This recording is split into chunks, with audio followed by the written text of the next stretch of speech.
In this short tutorial, you will learn how to find the IMEI number on your Samsung phone.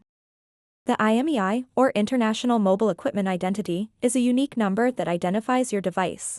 It is important for various reasons, like tracking your phone if it is lost or stolen. To get started, swipe down from the top, just like this, and then tap on the gear icon at the top right corner. Once you're in Settings, scroll all the way down to find About Phone.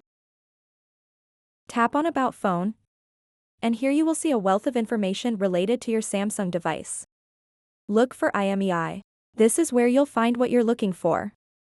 If you own a dual SIM Samsung phone, it's important to note that there will be two IMEI numbers listed here.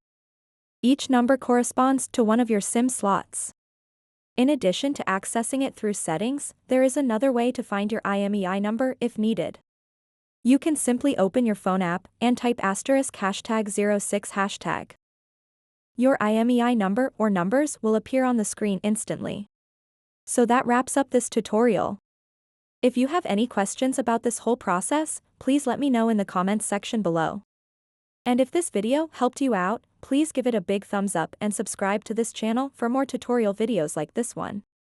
Thank you so much for watching and have a good day.